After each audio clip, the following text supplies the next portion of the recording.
今日之事，谓之特奏明。长科举子司马普，凡40年不得一中，今以特奏明许之，赐进士出身，特指全序，为枢密院承旨。臣奉诏。尊驾是？同是长科沦落人，先生请就坐。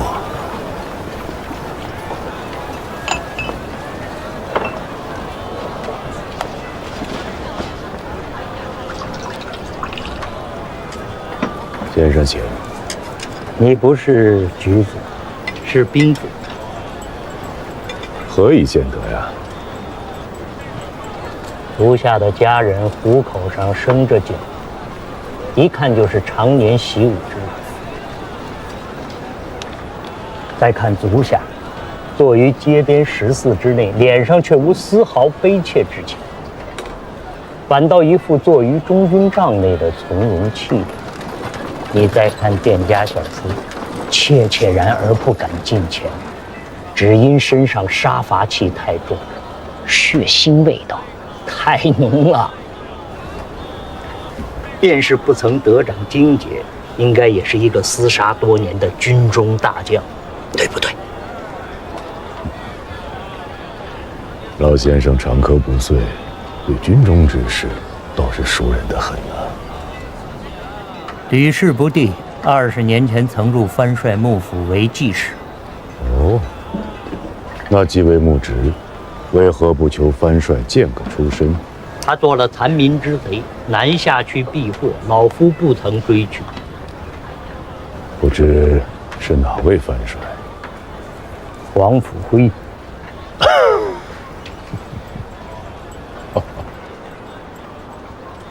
这位藩帅那可是能与当今天子临阵致师的猛将啊！那不也是个兵子出身的天子？兵子出身，便做不得天子吗？做得，太做得了。朱全忠是兵子，李天下是兵子，石敬瑭、刘知远、郭威不皆是兵子吗？前朝的世宗皇帝不是兵子，可惜呀，天不假年，最后还是换了位兵子上来。老夫活了偌大的年纪，这天底之下最不缺的便是丘八天子。既如此，老丈为何又进京来赴长科呀？老夫长科出仕，求的是一州一县临民而治，无意做天子私人。普天之下莫非王土，率土之滨莫非王臣。老先生既求长科出仕，管阁也好，州县也罢，都是当今天子之臣，又有何意？我问你，冯令公又是谁家之臣？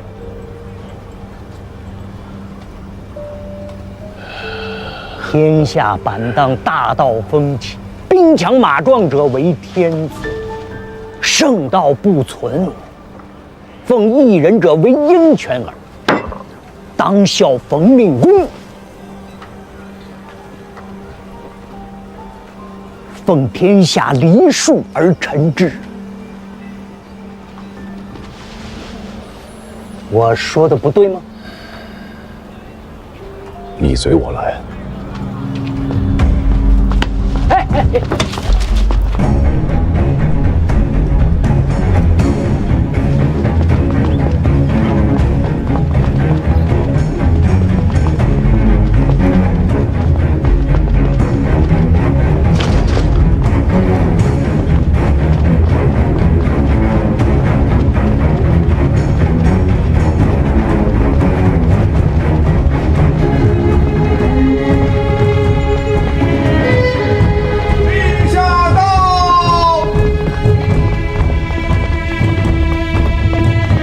臣等恭迎陛下。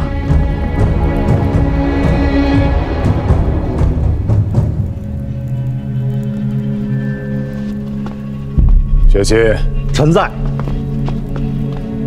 本岁长科礼部贡士未取中者，即往岁长科15世以上未取中者，系列其名再造一册，皆赐今岁长科进士出身。陛下，无故事，无先例。今日之事，即是后世之先例。朕是个不通文墨、不懂故事的天子，故而要为天下开了这个先例。陛下，长科取士，应由礼部册名入奏，天下谓之正途。今陛下降降恩，宜分其途，正其名，以示天下已公。长科取士，谓之正奏明；今日之事，谓之特奏明。长科举子司马溥，凡40年不得一中，今以特奏明取之，赐进士出身，特旨全序，为枢密院承旨。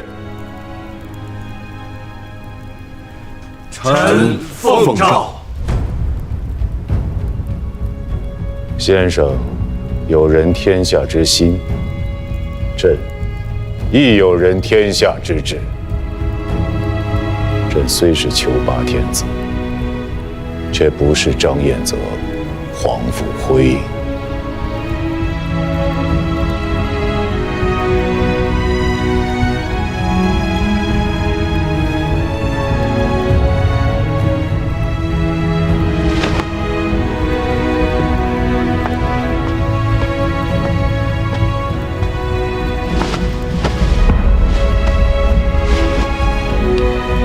臣司马溥奉诏谢恩。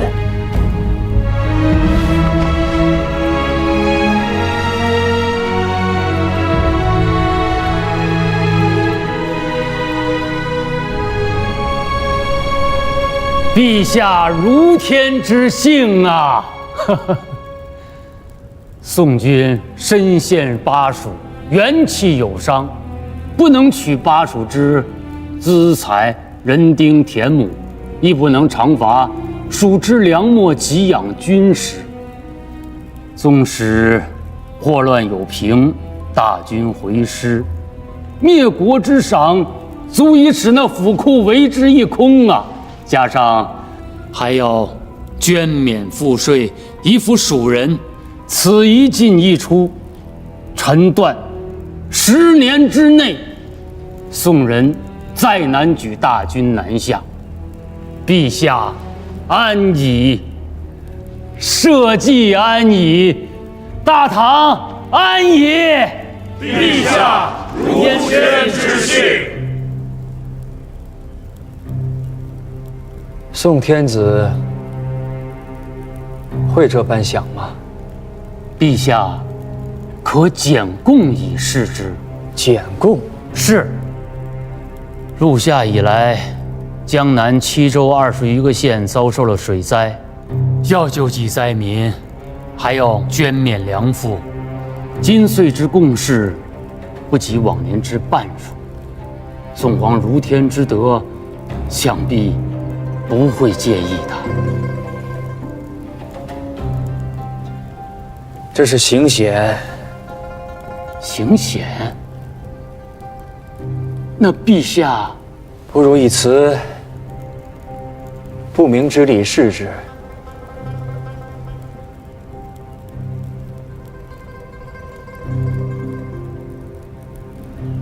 朕闻得江南水患，有多少州县遭灾？启奏陛下，共计7个州，28个县遭灾。有多少人罹难？没于水淹者，计23521人，毁坏房舍8900余间，淤没田亩近万顷。今岁的日子不好过呀。是。今年那20万两匹银券，朕不要了。徐亲，你将那些财帛都拉回去，与你家主上说：天下纷乱了近100年，家家户户日子都不好过。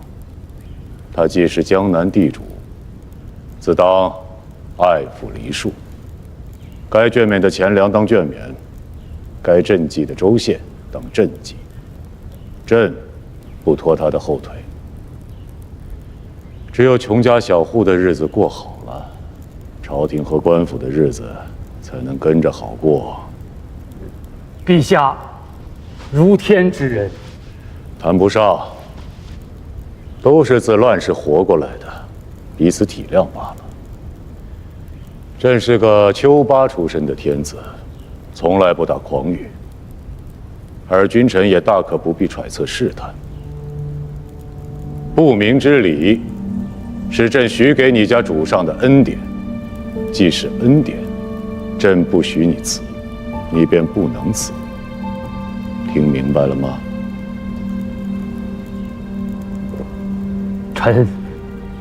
臣明白。而君臣好生去做，只要江南州县国泰民安，李氏便是僭越尊号，与朕并驾齐驱，朕也未必做到。可若是误了灾情，使得江南民生涂炭，朕凭却这日子不过了，也是要吊民伐罪的。听懂了吗？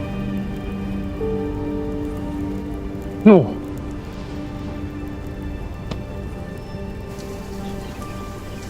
天子大气魄，这是将南唐一国视为囊中之物了。这是敲打，更是警示，是告诉南唐君臣，不要以为宋军在蜀中泥足深陷，无力南征。赵官家是天下的官家，而这天下不只有中原吴越，也有他南唐李家在内。朱清想多了，如今的大宋天子也好，汴京的赵官家也罢，和当年少年义气、纵横汴梁的赵大郎，应当还是同一人吧？请大王明示。孤认识的那个赵大郎，不会绕着弯子说话，亦不会拿着言语故弄玄虚。他是如何说的，便是如何想的，也会如何去做。国中一遭水患，亦有庶民流离失所，赈济也好，捐免也罢，这难道不是应该做的事吗？若是不做，或做得不好，百姓活不下去了，那便是天子不问，朝廷不问，难道国中不要其反吗？知州也好，县令也罢，若做事治下子民积馁涂炭而不顾，难道不应拿来问罪吗？如此浅显明白的道理，放在国中政事上，朱清都明明白白的，怎么如今从天子口中说出来，朱清反倒是不明白了呢？朱清啊，须记着，这天下既有百姓，赵、钱、李、刘，不过其中4姓而已。朕想了许久，今岁的钱粮还是不能尽数捐免。那陛下何意啊？如今宋廷亡我之心不死，天下如此，还远未到严甲休兵之时。长江纵为天堑，却没有一支强兵往来巡守，也保不得一世平安啊！陛下之忧，诚为可虑。只是金岁要练水军。水军，北人善马，南人善舟。陆地争衡，我国中军马恐难与北方锐士相抗。只有水军，才能使长江变为天堑；只有水军，才能保得大唐一世平安。陛下，水军之意呢，成为国之良谋，但是赈济灾患、修养名利，却是当下之急务。陛下，不妨明岁。朕意已决，至。水军都指挥使，司于洪州，以鄱阳湖为水寨，修造战船，征募水兵，赐军号，曰龙翔。以朱令筠为都指挥使，以李元清为副都指挥使，以王辉为兵马都虞候，以孙震为兵马都监，换甲执兵，以拒宋国。陛下，这是何意？宋主咄咄逼人，怨不得陛下杯弓蛇影，吓着了。我问的是，水军的事，与我何干？水军不同于陆师，只要有粮，竖起一面道旗，3、5万个兵，仓促间可得。可水军不行，没有堪用的战船，就没有什么水军呢。能用作龙骨的木料，应该便需要2至3年的时间。打造成战船，水兵操练的明白，便是粗粗算去，也需要5、6年的光景。5、6年，为何要这么久？这已经是快的了。王浚伐吴，自太史8年在益州造船，直至太康元年正月才得以出兵，里外里花了8年的光景。中原没有战船，吴越有。吴越的战船要想运抵江里，需自海口溯长江一路逆流而上。南唐的君臣岂能坐视？向吴越买船，急切间的权宜之计罢了。陛下异想天开，相公们为何也这般糊涂？大唐与吴越乃是100年世仇，不要说他钱家有没有多余的战船，便是有，又如何肯卖与咱们？今时不同往日，宋国势大，威盖天下，惶恐的不止陛下和朝廷。唇亡齿寒的道理，前王应该懂得的。所以，陛下以我这个老匹夫为水军副帅，是想让我向那位小九郎去买船啊？当年和议，是你与当今前王一力促成，也算是有些香火情。由你去说，比旁人妥当些。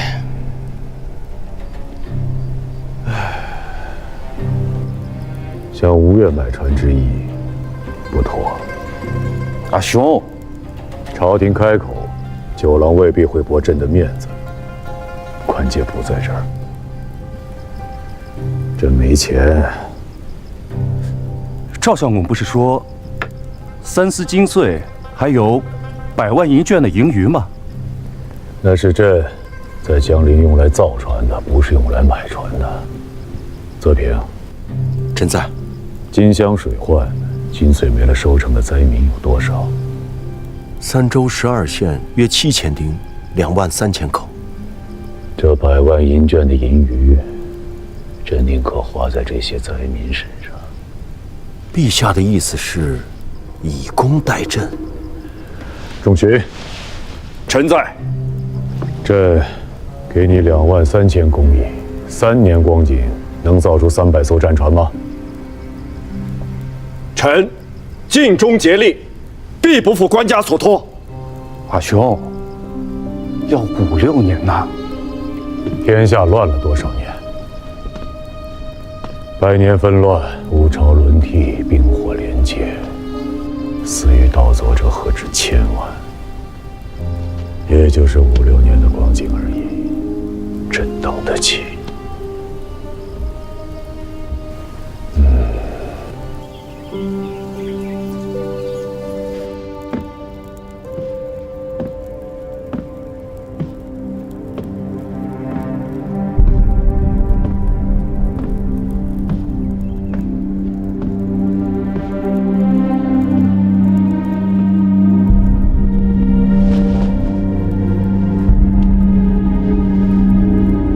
大唐永兴军制置使外臣李元清参见大王。使君来此，是为了国家，还是为了生意？为国家，亦为生意。大王不能卖。吴越祖训：谨守臣道，善事中原大国。而今赵官家有南征之意，而国中却卖战船于南唐，有悖臣道，有违大事。若遍经天子，问罪于大王，大王当何以自处？阿俊也说说。回禀父王，两国相争100年，仇仇如渊，波涛之上，战船是输赢，是胜负，更是国运，岂有将国运拱手让人之理？阿平怎么看？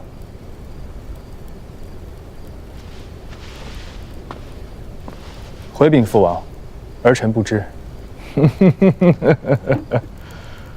你自然不知，如此大事，亦不用你知。随便说说即可。敢问那位使君出了什么样的价钱？大郎兄，在百人之走戈，银绢1000两匹；在百人之蒙冲战罩，银绢15000两匹。至于可在300人以上的斗舰，银绢10万两匹。敢问相公，国中新造战船未与列装者，得有几何？自去年正月至今，新造斗舰8艘，其中战罩60有7，其余飞索走戈纪略不详，200、300艘总是有的。大伯父，那是为国中水军所造，用来替换老旧战船的。世子说的是。父王，儿臣不知那些替换下来的老旧战船，依例如何处置？你说该如何处置？大郎兄的意思是，将那些替换下来的旧船折价卖与南唐。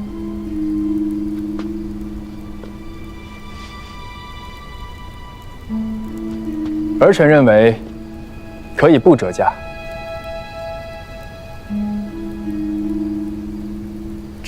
难道旧船也按新船的价格卖？谁说那些是旧船了？刷些漆上去，颜色弄得鲜亮一些，连同南唐水军的旗号金鼓一并与它配齐。一艘花团锦簇的蒙冲战罩，让他拿3万两匹银绢来换；另一艘崭新的飞梭走戈，值上个3000两匹，也不为过。至于巨舟斗舰，更是有价无市，天底下没处买去。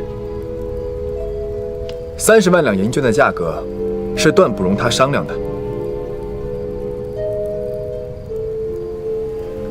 父王，我儿会当家。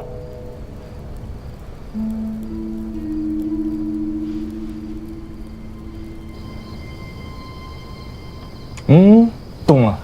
没动。动了。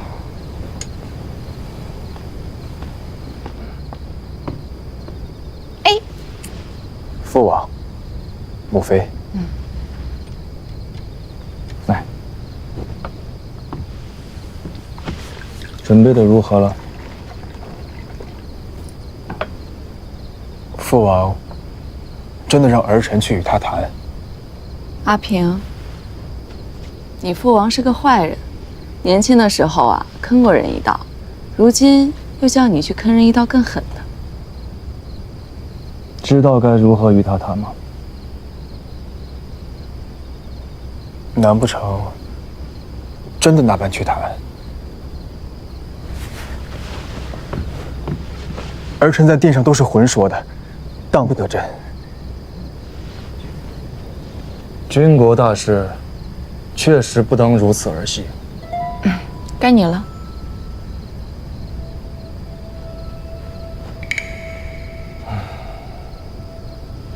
价钱便按照你说的定吧。不过，姑不要银券，让李家拿粮食来换。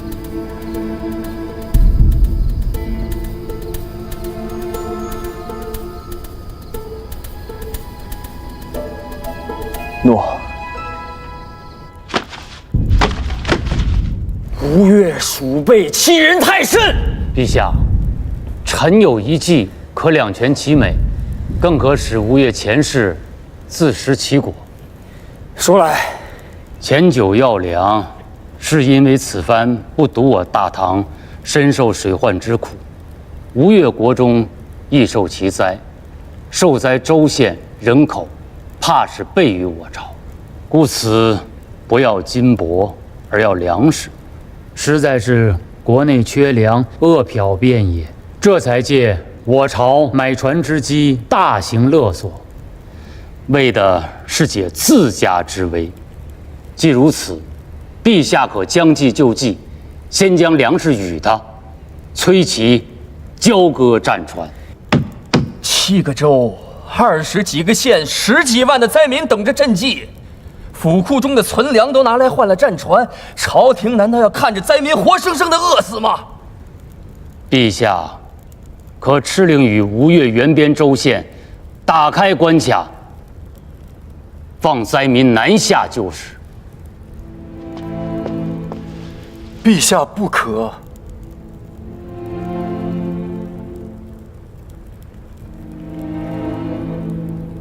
陛下，